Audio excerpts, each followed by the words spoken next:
সেই জালালউদ্দিন রুমির একটা কোট, যে গতকালকে আমি খুব চালাক ছিলাম, তাই পুরো পৃথিবীকে বদলে দিতে চেয়েছি। আজকে আমি অনেক বুদ্ধিমান, তাই আমি শুধু নিজেকেই বদলাতে চাই। এই প্রতিবাদে আগামীতে আরেকটা আমরা প্রোগ্রাম চাই সমাজসেবার মাধ্যমে।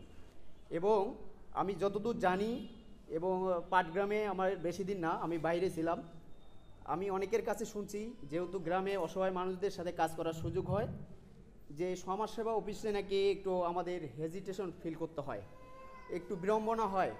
আমি সেই জায়গা থেকে বলতে চাই, যদি কখনো কোনো দরকার হয় যে আপনার সমাজসেবার মাধ্যমে একটু দেরিতে হচ্ছে কাজটা, এবং তাৎক্ষণিক তাকে কোনো সহযোগিতা করতে হয়, স্যারকে আমি প্রস্তাব করতেছি, আপনারা রক্তকণিকা স্বেচ্ছাসেবী সংগঠনের পক্ষ থেকে, আমাদের যেহেতু অফিস নাই, আমাদের কয়েকজন সদস্য ভাইয়ের আপনারা নাম্বার রাখতে পারেন, তাৎক্ষণিক সহযোগিতার জন্য আমরা তাৎক্ষণিক সহযোগিতা করব। এবং যেটি সময়ের যতটুকু সময়ের মধ্যে আপনাদের পক্ষ থেকে সহযোগিতা করা সম্ভব হয়, সেই সহযোগিতাটা যাতে তারা পেয়ে যায়।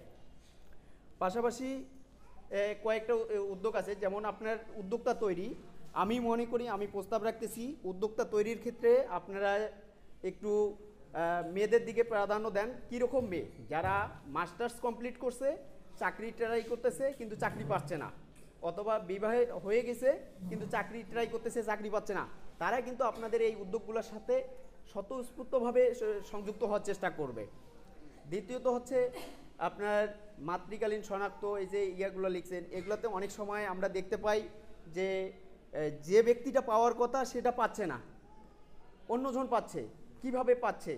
এবং এখানে কি কোনো কোটা আছে কি না, যে 1 বছরে আমরা বিধবা ভাতা বা আপনার বয়স্ক ভাতা 50 জন কাকে দিব, এরকম কোনো কোটা থাকলে তখন যদি 100 জন আবেদন করে আপনার কাছে, যে আপনার ধরেন বিধবা ভাতার ক্ষেত্রে যদি 100 জন আবেদন করে, সেক্ষেত্রে আপনারা যখন 50 জন নেবেন, তখন এখানে দুর্নীতির সুযোগ হয়, যে বাকি 50 জন তখন আপনাকে অফার করবে, আপনাকে না করবে আপনার অফিস স্টাফকে করবে, তাকে না করবে আমাদের সাথে যাদের আপনাদের যাদের ভালো সম্পর্ক আছে, আমাদেরকে তখন অফার করবে যে 2000 টাকা দিচ্ছি যাতে আমারটা টিকে যায়। এরকম কোনো আছে কি না, যে কোটা নির্ধারণ করা আছে কি না, সেটা একটু আমাদেরকে যদি জানান, তাহলে আমাদের স্বেচ্ছাসেবীদের জন্য সুবিধা হবে। এবং আমরা চাই যে আমরা গত 5 দিন থেকে যেহেতু আপনার সমাজসেবা অফিসে যাচ্ছি, আমরা জানি অন্য অন্য সমাজসেবা অফিসের থেকে আমাদের পাটগ্রামের সমাজসেবা অফিস অনেক ভালো, এবং সবাই আমাদেরকে সম্মান দিয়েছে, এবং খুব কাজগুলো খুব দ্রুত সময়ে তারা করার চেষ্টা করছে। আশা রাখি এর থেকে আরও ভালো কিছু আমরা সামনে পাবো তাদের কাছ থেকে।